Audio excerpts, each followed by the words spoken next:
자, 오늘은 우리가 사도행전 9장 23절로 30절의 말씀을 보시겠습니다.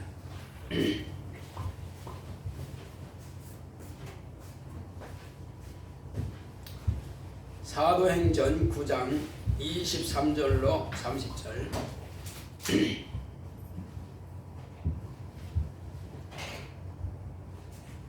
자, 다 같이 합독하겠습니다. 여러 날이 지나매 유대인들이 사울 죽이기를 공모하더니 그 계교가 사울에게 알려지니라. 저희가 그를 죽이려고 밤낮으로 성문까지 지키거늘 그의 제자들이 밤에 광주리에 사울을 담아 성에서 달아내리니라.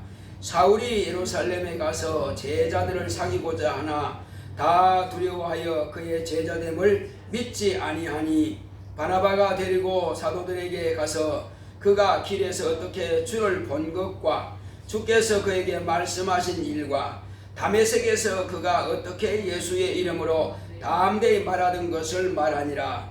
사울이 제자들과 함께 있어 예루살렘에 출입하며 또 주 예수의 이름으로 담대히 말하고 헬라파 유대인들과 함께 말하며 변론하니 그 사람들이 죽이려고 힘쓰거늘 형제들이 알고 가이사랴로 데리고 내려가서 다소로 보내니라. 아멘. 하나님은 참이십니다. 하나님의 아들도 참이십니다. 그러면은 참이신 하나님의 아들 예수 그리스도를 다른 말로는 진리라 이렇게 말합니다. 이제 세상은 양분되어 있습니다. 본래는 다 거짓밖에 없었어요. 참이 없었습니다. 왜 그럴까요? 참은 영원히 변하지 않는 것이 참입니다. 변하면 이미 참이 될 수가 없어요. 그래서 하나님의 말씀은 변하지 않는 것입니다. 그런데 율법은 100% 온전치 못합니다. 거기는 더 추가가 돼야 돼요. 하나님의 말씀은 원래 하라 말라가 다 되어 있습니다. 그리고 정죄도 있고 또 용서도 있고 다 있어야 완벽하게 됩니다. 그런데 율법은 용서의 법이 아닙니다. 율법은 정죄의 법입니다. 마귀가 참소하는 것은 법대로 참소하는 거예요. 주로 참소하면 누가 하는 겁니까? 검찰, 경찰이 하는 겁니다. 어디에다가? 판사한테 그렇게 하는 거예요.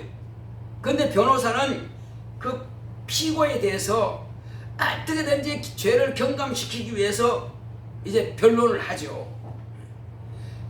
그러니까 피고가 다 말하지 못하는 그런 내용들을 변호사가 다 변론해가지고 이 사람은 부득이 그렇게 할 수밖에 없었던 그런 형편과 그런 환경이 있어서 가지고 이렇게 해서 최대한 경감시키려고 합니다. 그런데 검사는 아니요, 이 사람들은 근본부터 이 나쁜 사람입니다. 이렇게 해서 최대한 검사는 죄를 덜쳐내가지고 그 죄를 갖다가 최대한 강화시켜가지고 그렇게 하는 것이 바로 검찰입니다. 그래서 검찰과 변호사가 서로 막 다투는 거예요. 다툽니다. 그래서 최대한 변호사가 이제 변론을 잘 해가지고 판사 마음을 움직여가지고 그렇겠다 하고 변호사의 마음을 이제 판사가 인정해가지고 딱 때려주면은 그 변론을 이긴 겁니다. 그런데 가만히 봤더니 변호사가 좀 아니야. 검사가 보니까 확실하게 검사 말이 맞아. 판사가 되는데 그러면 이제 그대로 때리는 거죠. 그러면 뭐예요? 그러면 이제 변호사는 진 겁니다. 판사가 검사가 이긴 겁니다.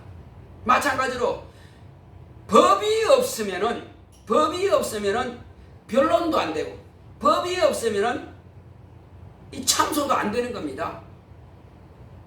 소송 공소가 안 되는 거예요. 그런데 지금 이 사단은 하나님 앞에서 인간에 대해서 하나님 보세요. 이 사람 이런 저런 좀 맞지 않습니까? 하나님은 공의 하나님이 맞지 않습니까? 하나님은 공의 하나님이신데 그러니 이 사람은 이렇게 해야 됩니다. 이 사람은 죽여야 됩니다. 이 사람은 변덕 해야 되고 이 사람은 실패해야 되고 이 사람은 망해야 되고 이것이 바로 누구합니까? 법대로 하는 것이 바로 하나님이신데 그걸 참소하는 것이 전부 다 마귀가 하는 거예요.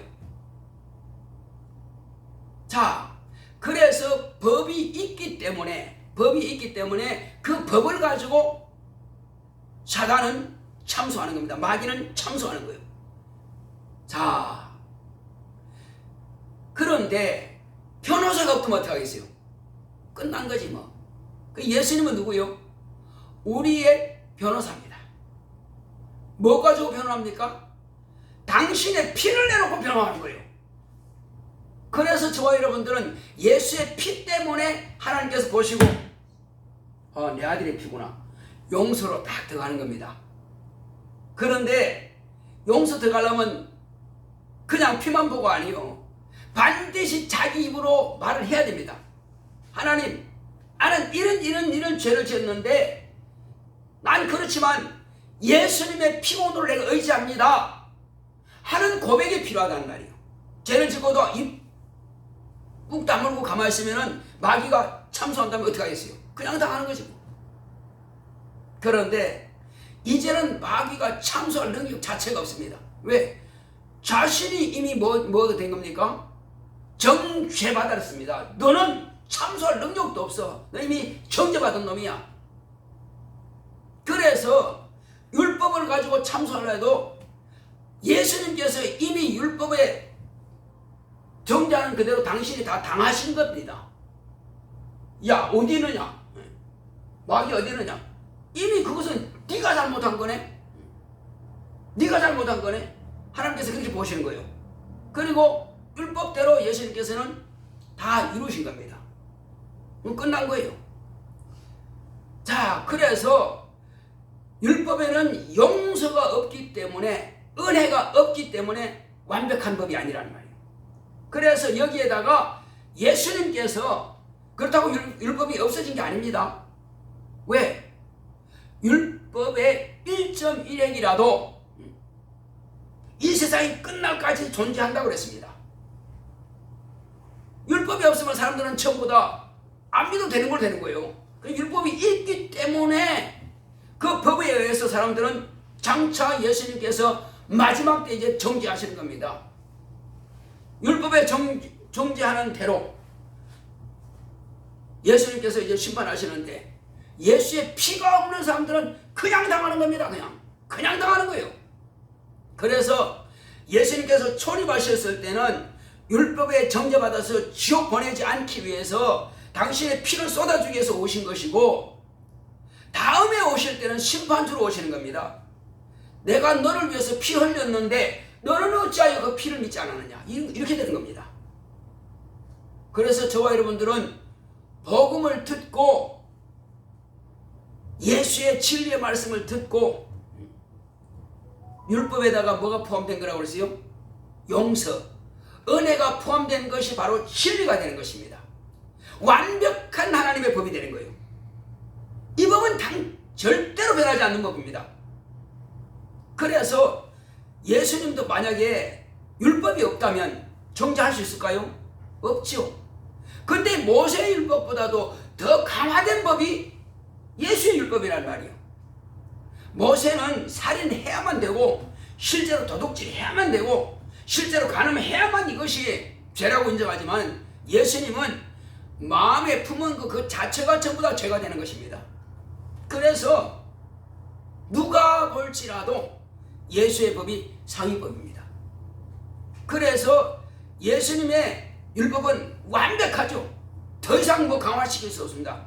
확실한 강화됐습니다. 거기에다가 당신의 피를 쏟아서 누구든지 그 사실을 믿고 의지만 한다면 예수님께서 정죄하시는 그 강화된 율법도 예수의 피 앞에서는 다 용서가 되는 법입니다. 이것이 바로 진리입니다. 하나님은 당신이 다 정하신 법이 있어요. 그 법을 갖다가 아들을 통해서 완벽하게 완전한 법이 되기 위해서 이 땅에 보내셨는데, 그래서 하나님은 모든 법을 창조하신 분이고, 그리고 모든 법을 집행하신 분이고, 그리고 은혜도 베풀어 주시는 분이에요. 다만 그 법 안에 들어가면 그래 하나님의 손에 빠져들어가는 것이 무서울진저, 두려울진저, 하나님의 손에 빠져들어가면 그냥 끝난 겁니다. 그러나 은혜의 법, 용서의 법, 예수님의 진리, 예수의 피의 법 안에 들어가면은 다 상받는 거예요. 자, 그래서 하나님은 참이시다, 곧 진리시다. 하나님의 아들이 또한 참이시다, 진리시다. 그 진리가 세상에 왔는데 오늘날 사람들은 그걸 무시하기 때문에 스스로 망하는 길을 찾아가는 겁니다. 자, 그래서 예수로부터 가르침을 받고 예수 그리스도의 피공로를 믿고 예수 그리스도의 그 말씀에 따라서 순종해서 예수께서 가신 그 길을 따라가는 사람을 누구라 그래요? 내 말에 거하면 참 내 제자가 되고 곧 진리의 제자가 되는 것입니다. 오늘날 예수 그리스도를 믿고 진리의 말씀을 의지하고 그 말씀을 따라가는 사람은 진리의 제자, 참 제자입니다. 내가 왜 서론이 이렇게 기냐? 뭔 말 하려고 저렇게 서론이 기냐 하겠지만은, 이 바로 이 사울이라는 사람이 어떤 사람이냐? 그는 원래 모세의 제자였습니다. 모세의 제자였어요. 모세의 제자이기 때문에 율법주의자라 그럽니다. 오직 율법대로만 하는 거예요. 그래서 율법대로 할 때는 나는 완벽한 율법주의자야. 나는 바리새인 가운데서 확실한 바리새인이야. 나는 열심당이고 누구도 나를 잘못됐다 할 수 없어. 유대인들은 오직 율법을 가지고 판단하니까. 근데 그건 완벽하죠. 자, 그때는 남을 정죄하고 남을 판단하고 남을 죽이고 하는데 열심히 있었지만은 자기는 판단받지 않았습니다. 왜? 율법이 완벽하니까. 이 사람은 뭐 마음으로는, 그러니까 모세 율법은 완벽하지만 예수 율법 안에 들어가면 물론 정죄받겠죠. 그러나 이 사람은 지금 모세 율법밖에 모르는 사람이에요. 그런 상태에서 세바를 죽이고 그 이후로 또 사람들을 죽이기 위해서, 잡아 가두기 위해서 대제사 앞에, 법정 앞에 세우기 위해서 잡으러 그냥 눈이 시뻘게 돌아다닙니다. 그러다가 예수를 만나죠. 네가 어찌하여 나를 이렇게 핍박하느냐? 그때 그 눈을 멀고 완전히 꼬꾸라진 겁니다. 그리고는 회개하고, 비로소 3일 동안 회개하고 살고 싶단 말이에요. 내가 망했구나. 이제 난 죽을 수밖에 없는 중죄인이구나. 예수 안 믿는 그 자체도 죄인인데 예수 믿는 자를 갖다가 잡아들이고 죽이고 했으니 죄인 가운데 내가 괴수다. 자기 말이 하는 말이 맞아요. 사울이 뭐라고 했냐면 나는 죄인 가운데 괴수로다. 이렇게 말한 겁니다. 왜 그랬을까요? 자기가 너무 잘 알아. 그러니까 예수님의 용서가 없으면 이 끝장난 겁니다. 그러나 예수님께서는 그를 사흘 동안 기도하시는 거 보고 내가 저를 써야 되겠다. 그렇게 주님께서 결정하신 겁니다. 그래서 그 제자 보내가지고 아나니아를 갖다가 보내가지고 눈을 뜨게 하고, 그래서 예수께서 너를 사하시고 너의 눈을 뜨게 하시고 너에게 성령 충만하게 부어주신다. 누가 부으신다고요? 네가 간 길에서 만났던 그 예수가 너에게 성령을 충만케 하신다 하니까 그때 성령 충만 받은 겁니다. 뭘 보고? 사흘 동안 회개하는 것을 주님께서 보셨으니까, 그래 안수하니까 성령 충만 받은 겁니다. 철저하게 회개를 했으니까. 자, 그리고 이제 네가 왜 주저하느냐? 네가 길에서 만났던 그 예수를 전해라 했더니 안수한 아나니가 그만했더니 나가서 전하기 시작합니다. 그 전에는 율법에 열심히 했고 사람을 죽이기까지 하면서 팍 율법에 그렸다가 소개하고 그 다음에 사람들을 율법으로 막 복종시키려 할 때는 아무도 그 사람을 핍박한 사람 없었어요. 왜? 율법은 사망의 법이에요. 용서가 없는 바로 죄와 사망의 법이란 말이에요. 그 아무리 그 한다 할지라도 세상은 같은 뜻이란 말이에요. 세상은 같은 뜻이요. 마귀는 죽이는 자니까 마귀는 잘한다 했겠지. 마귀는 죽인 자니까 잘한다 손뼉 쳤겠지. 그럼 마귀가 으쌰으쌰하고 유대인들이 으쌰으쌰 했겠지. 자, 그러나 아무도 그를 비방한 사람 없었어요. 그런데 그가 완전히 딱 유턴하고 돌이키고 그때로부터 예수는 하나님의 아들이요. 예수는 율법과 선지자들이 예언한 바로 그 메시아다. 너희들은 저의 말을 들어야 구원받고 영생한다. 그렇지 않으면 너희들이 그 죄로 인해서 영원히 멸망할 것이다. 살기 위해서 예수를 믿으라고 하는 겁니다. 자, 그러니 그를 죽일 때 막 박수치고 그 다음에 또 잡아들이려고 할 때 박수치던 그들이 갑자기 돌변해가지고 이젠 사울을 죽이려고 하는 겁니다. 그래서 다메섹 성에서 이제 그 제자들이 바구니 달아내리죠. 그리고는 그가 밖으로 나와가지고 왜 성 앞에 누가 지키고 있으니까 사울을 죽이려고 지키고 있으니까 그래서 이제 혼자서는 하나님의 일을 하기가 좀 그러니까는 예루살렘 올라간 겁니다. 예루살렘 올라가서 제자들을 이제 만나려고 그러죠. 근데 만나줍니까? 이 사람이 어떤 사람들이 너무나 잘 알기 때문에 만나주지 않죠. 왜? 이 사람이 혹시 가짜로 거짓으로 예수 믿는 척하고는 사람들 다 모이면 다 잡아다가 바칠지 누가 하냐는 말이에요. 유대인들의 간첩인지 율법의 간첩인지 누가 하냐는 말이에요. 그러니까 제자들이 안 만나려고 그러지. 두렵지. 자, 그러나 안 만나줬지만은 누군가가 그 사람 편이 된 사람이 있어요. 누구죠?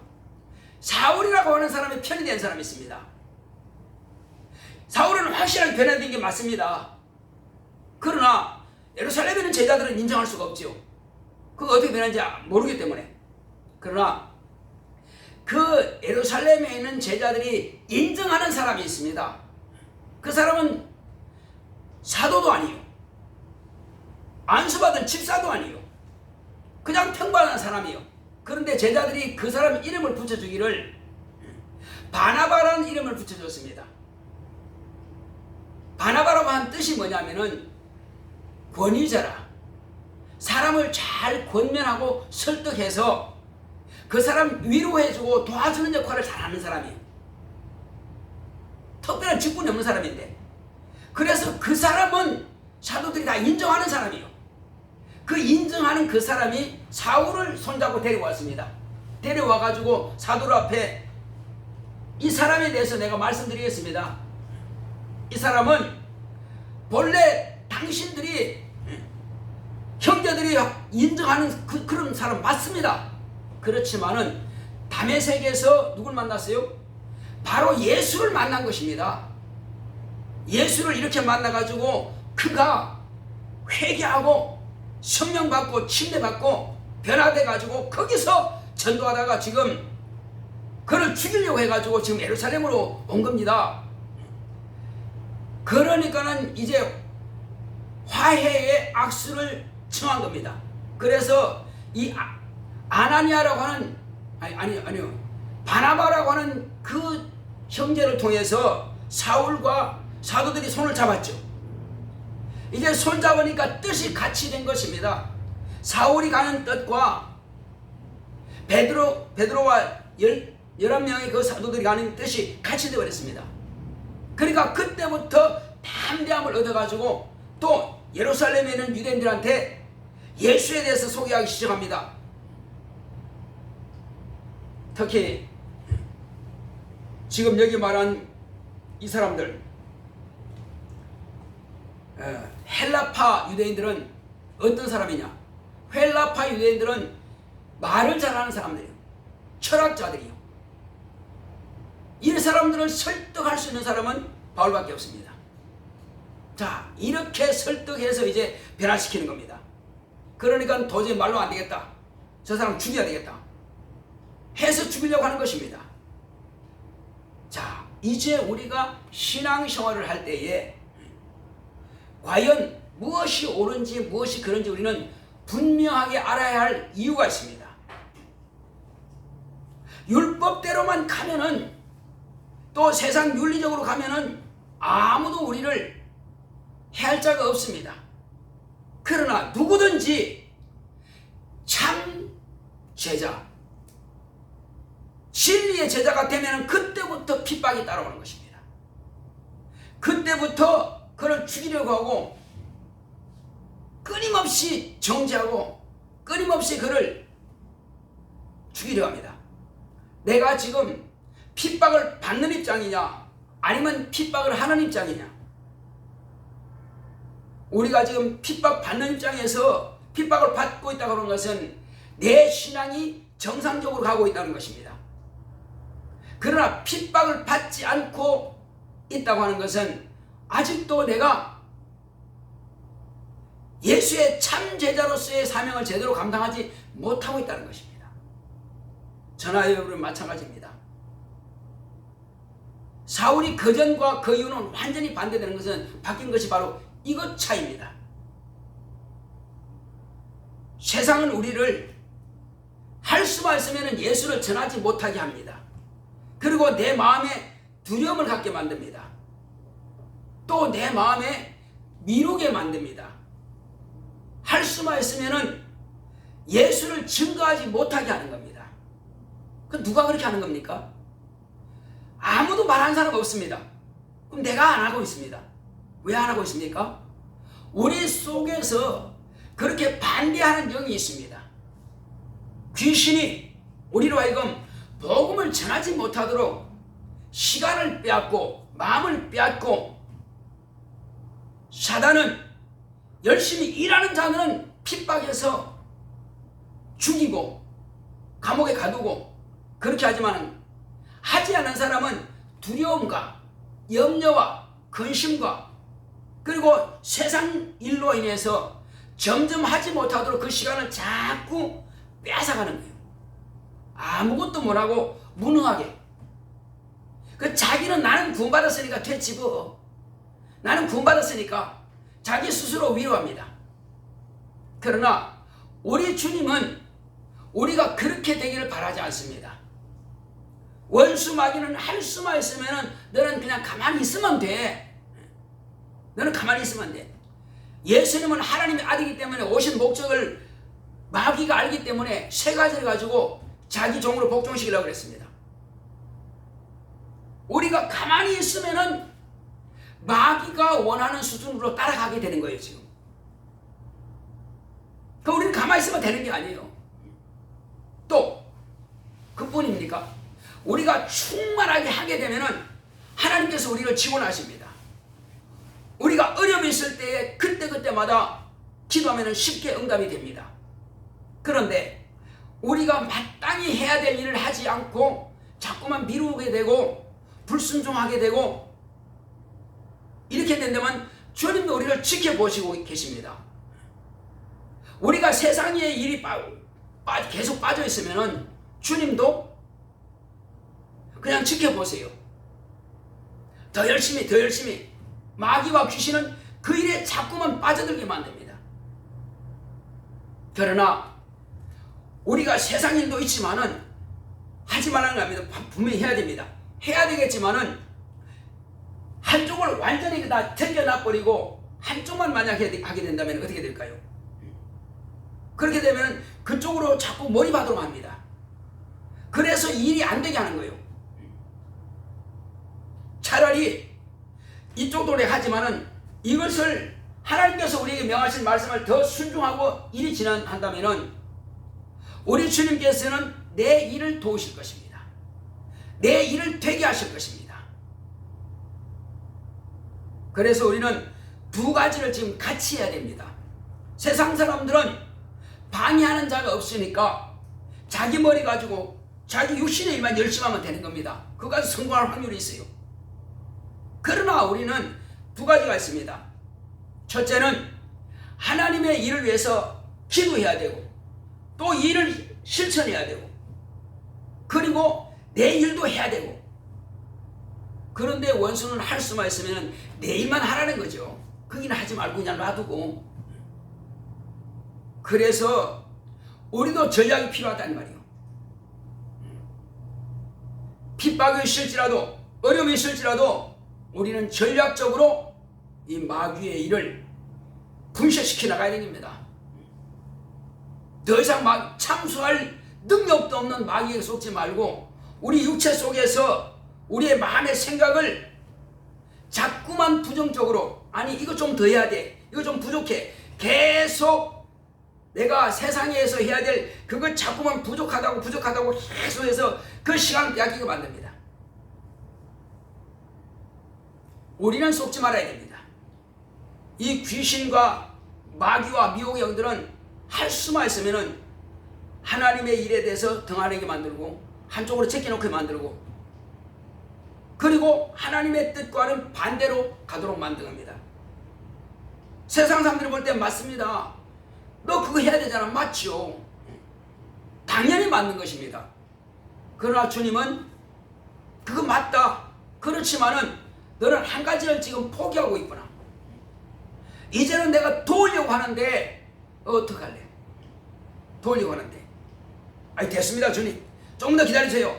내가 요거 다 하고 나면 뭐 언제까지? 그럼 나도 기다릴 거구만. 나도 네가 할 때까지 우리는 보통 그래요. 하나님이 나를 도와주시면 하겠다고 내가 조건을 겁니다. 그러면 주님 뭐라 했습니까? 너의 믿음을 나한테 먼저 보여라. 그러면 내가 돕겠다. 주님의 방법을 우리가 먼저 선택해야 됩니다. 그래서 예수님께서 하신 말씀이 너희는 먼저 그 나라와 그 일을 구하라 하신 말씀이 바로 거기 있는 것입니다. 우리는 조건부입니다. 아니요. 내가 이게 더 급하니까요. 이거 되면은 내가 할게요. 그래 내가 기다리는데 그게 먼저 될지 안 될지는 네가 한번 테스트 해봐라. 뭐가 먼저 되는 건지. 그래서 우리는 그래 내가 주님의 일부터 먼저 하겠습니다. 알겠습니다. 하고 주님 앞에 딱 무릎 꿇고 주님의 일을 먼저 시작하게 되면은 예 내가 먼저 기도하겠습니다. 예 이쪽이 혹이 안 된다 할지라도 나는 주님의 일부터 먼저 하겠습니다. 나는 주님께 먼저 무릎을 꿇겠습니다. 내가 주님 앞에 먼저 손 들겠습니다. 하고 두 손 딱 들고 주님 앞에 나가면 이제야 네가 내 마음을 알았느냐. 주님께서 이제야 네가 내 마음을 알았느냐. 알았다. 그러면 내가 너를 도와주겠다. 순서가 바뀌면 안 됩니다. 대부분 사람들은 육체의 일부터 먼저 하면 그 다음부터 영적인 일을 하겠습니다라고 말하거든요. 아니요. 하나님께서는 네 영적인 일부터 먼저 해라. 너 예배 먼저 성공하고 너 먼저 하나님께 경배하고 너 먼저 회개하고 불순종했던 거 회개하고 너 먼저 하나님의 뜻대로 했던 거 회개하고 네 생각이 없었던 거 회개하고 그리고 이제 내가 너에게 주려고 하는 것 먼저 해라. 실천해라. 그러면 네가 먼저 실천하면 나는 너를 도와주겠다. 철저하게 하나님은 이런 방식입니다. 언제나 그랬어요. 이스라엘 백성들 우상 섬겨요. 그래 한번 해봐라. 그러면 아주 더 잘 섬기도록 내가 너희들을 저 바벨론 아수르에 그냥 보내줄게. 왕부터 시작해서 전부 다 그쪽으로 보내줬어요. 그래서 우상 실컷 섬겨라. 니들이 원하는 거니까. 그러나 돌아올 때 70년이 지나고 나서 돌아올 때 그들은 회개한 겁니다. 아, 우리가 참 어리석었다. 회개하고 성전을 다시 건축하고 그때부터 하나님께서 이스라엘 복주를 시작한 거예요. 하나님의 방법은 항상 그 방법 떠나신 적 없습니다. 그때나 지금이나 마찬가지입니다. 하나님은 피조물에 의해서 휘둘리는 분이 아닙니다. 내가 안 믿고 내가 찬양 안 하고 내가 하나님께 예배 안 하면 하나님께서 뭐 누가 찬양할 사람이 있나요? 그건 내 생각이고, 너 없어도 예를 들면 엘리야가 말이요, 하나님 나밖에 없습니다. 지금 주의 선지자 나밖에 없습니다. 주를 따르는 사람 이 나라에서 나밖에 없습니다. 이 이스라엘이 지금 나밖에 더 있습니까? 없어요. 아니요. 너 외에 내가 7,000명을 따로 바알에게 무릎 꿇지 않는 자들을 내가 따로 빼놨다. 착각하지 말라 이거요. 착각하지 마라. 하나님은 내가 예배하고 내가 찬양 안 하면 할 사람이 없겠지. 그렇지 않습니다. 얼마든지 있다. 얼마든지 있다. 다만 너는 너를 위해서 그렇게 하라. 너를 위해서 그렇게 무릎 꿇으면 내가 너를 도와주겠다. 순서를 우리가 알면은요, 일은 쉽게 풀립니다. 반드시 우리는 하나님 앞에 먼저 내 자신을 드리고, 먼저 불순종했던 거 회개하고, 그리고 먼저 그 일을 진행하고, 그러면 하나님께서 반드시 되게 하십니다. 그리고 내가 기도한 것 의심하지 마세요. 애기들은, 그래서 예수님께서 애기들에 대해서 말합니다. 하늘나라를 이 어린아이 같이 받들지 않으면 갈 수 없다고 그랬습니다. 왜 그럴까요? 아이들이 뭐 하려고 알아서 받듭니까? 그게 아니고요, 엄마 아빠가 없으면 난 죽는다는 거 알아요. 그러니까 엄마가 장장 눈에 안 보이면 가장 소리 지릅니다. 엄마 오라고. 그래서 결국 자기 엄마 데려다 놔야 돼. 그러면 뚝 끝입니다. 엄마가 애기들에게는 하나님처럼 자기 목숨과 똑같은 거 생각합니다. 그러니 막 때려서 우는 거예요. 엄마가 오면 괜찮아 그냥. 내일 댓글이 하나 없어도 엄마가 있으면 딱 끝이고 생글생글 웃습니다. 하나 걱정 안 합니다. 엄마 아빠가 있으면 아이들은 걱정 없어요. 우리의 신앙이 그와 같은 것입니다. 하나님 아버지만 계시면 반드시 나는 문제 해결 끝. 어린아이는 그렇게 되는데 왜 우리는 그렇게 안 되느냐는 말이에요. 어린아이는 엄마 아빠는 지금 내일 당장 때거리 문제 걱정하는데 애기는 걱정 안 한단 말이에요. 엄마 아빠가 있으면. 마찬가지로 우리가 어린아이처럼 엄마 아빠를 의지하는 것처럼 하나님을 그렇게 의지하고 그렇게 완벽하게 맡겨버리면 하나님께서 우리를 책임질 수밖에 없습니다. 저놈은 도저히 안 돼. 스스로 하는 게 아니라 노력을 최대한 했지만 이제 내가 도와줄 차례야. 하나님께서 내가 이제 도와줄 차례야 하라고 확실히 맡겨버렸으니 이제 책임은 공은 하나님께 넘어갔으니까 하나님이 안 도와줄 수가 있단 말이에요. 어린아이처럼 맡겨버리니까. 바로 그겁니다. 베드로가 물 위를 잘 걷다가 오라 하니까 물 위로 잘 걷다가 갑자기 풍랑 보고 이게 뭐야? 의심하는 순간에 빠지는 거죠. 믿고 갈 때 주님께서 그를 도와십니다. 천사들이 그를 도왔어요. 물에 빠지지 않도록 천사들이 받들었단 말이에요. 그런데 의심하니까 천사들이 놔버리죠. 의심해보니까 왜 믿음이 없으니까 천사들이 놔버린 겁니다. 그럼 빠질 수밖에 없어요. 뭐 자기 능력으로 그 뭐 안 빠집니까? 천사들이 받들어 있으니까 안 빠지는 거지. 우리 간단하게 너무 쉽게 생각하면 돼요. 간단하게 생각하면 돼. 주님께서 오라 하시면 그 말씀에 밑에 깔고 가면은 안 빠집니다. 근데 의심하는 순간 빠지는 거예요. 우리는 기도 왜 합니까? 하나님께서 나를 도우시니까 당연히 함께 하시니까 일이 되는 것입니다. 그런데 의심하는 순간 누가 합니까? 미혹의 영들이 아예 안 되게 방해하고요. 사람을 통해서 세상 신들이 안 되게 방해하고요.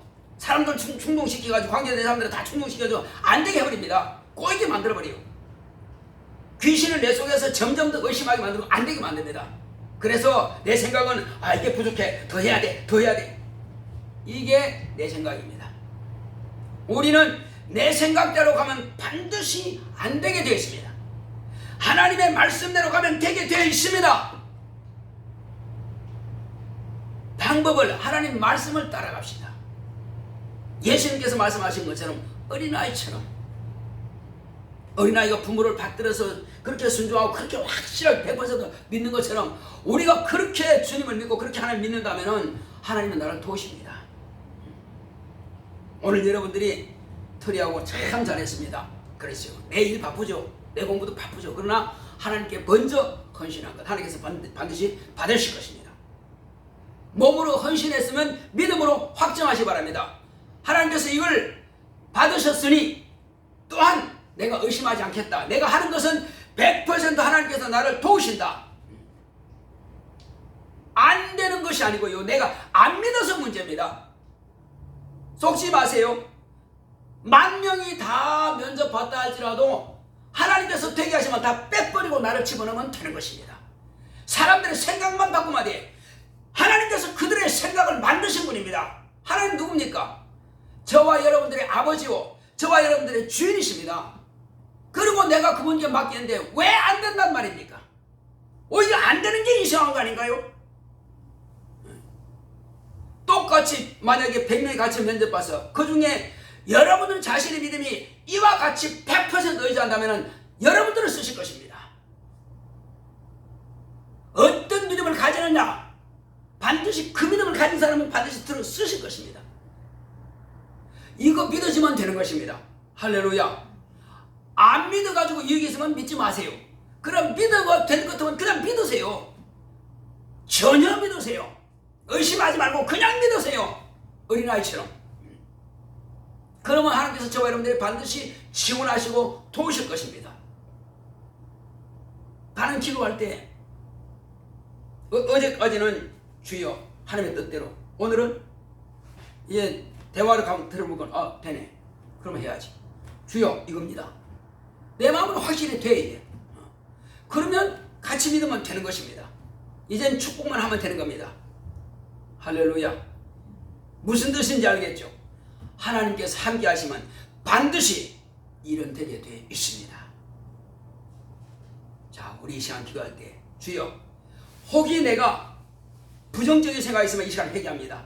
나를 용서해 주시고 이제부터는 하나님의 뜻대로, 아니 내가 이 일을 통해서 앞으로는 지금 내가 계속 내가 육체대로 내 생각대로만 갔지만 이제는 바꾸겠습니다. 먼저 하나님께 무릎 꿇고 먼저 하나님의 뜻을 먼저 찾겠습니다. 그러니 이 일이 되게 하시옵소서. 같이 기도합시다. 고맙고 감사하신 아버지 하나님 감사드립니다. 하나님께서 함께 하시고 인도해 주심으로 오늘 이 시간